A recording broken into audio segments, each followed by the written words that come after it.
Five star hotel में बैठने को लेकर बीजेपी हमेशा टारगेट करती थी हमें कि जब हम फाइव स्टार होटल में मीटिंग कर रहे थे तो अब बीजेपी फाइव स्टार होटल में क्या भजन कीर्तन कर रही है? क्या कर रही है? 2 दिन 3 दिन भजन कीर्तन कर रहे थे, पार्टी कर रहे थे। अब पार्टी करके बीजेपी फाइव स्टार होटल में रणथंभौर में बैठ के परिवर्तन की बात कर रही है। तो क्या परिवर्तन चाहते हैं? पूरे देश का शासन तो बीजेपी के पास है। हमारे पास तो एक राजस्थान और एक ये एमपी था, एमपी उन्होंने छीन लिया हमसे, और ये अब हिमाचल प्रदेश हम जीत गए, कर्नाटक जीत गए, बजरंगबली की दया हो गई कर्नाटक में।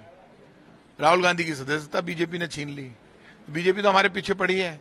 तो बीजेपी क्या फाइव स्टार होटल में बैठ के पार्टियां करती है, फिर कांग्रेस के धक्का मारने के लिए नाटक करती है, झूठे झूठे आरोप लगाती है।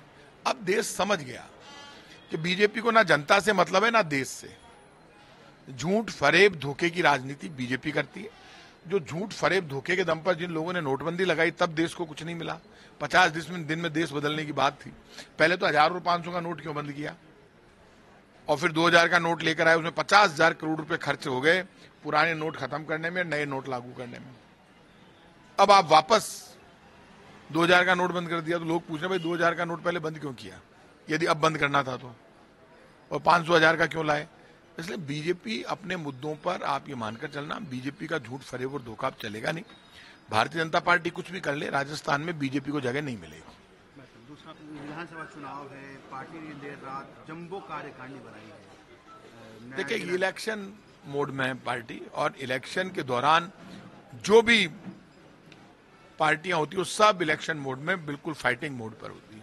अब ये इलेक्शन शुरू हो गया, अब आप बताइए 85-90 दिन बाद तो कोड ऑफ कंडक्ट लग जाएगा। तो बीजेपी अपनी कार्यकारिणी बनाती है, कांग्रेस बनाती है, अपनी अपनी पार्टियां का सबका लाइन ऑफ एक्शन है, फैसला जनता को करना है। हो गया वही जो राम रची राखा। तो इस बार राम जी पे भरोसा हमको है। अलग अलग लोग अलग अलग आकलन कर रहे हैं कि पायलट गुट के आदमी को कम जगह मिली। फालतू आकलन कर रहे हो, दोनों सागी तो बेटे। आप क्यों परेशान हो रहे हो मीडिया वाले? आप मुझे बताइए, जब राहुल गांधी जी और खड़गे साहब, वेणुगोपाल जी, रणधावा जी ने मीटिंग ली तो पूरी पार्टी के मेन नेता वहां पर बैठे थे, और उसके बाद आके नेताओं ने बाहर बयान भी दे दिए। अब बात खत्म हो गई। अब प्रेस क्यों परेशान हो रही है और क्यों बीजेपी परेशान हो रही है? अब कोई ऐसा तो है नहीं, कांग्रेस एक बहुत बड़ा परिवार है। अब 1-2 लोगों के बारे में बात करते रहे दिन भर, यही काम रहेगा, आप क्या करो, ये हमारा काम नहीं है। अब होगी सिर्फ कांग्रेस की। राहुल गांधी और खड़गे साहब के नेतृत्व में चुनाव होगा और चुनाव हम जीत कर आएंगे।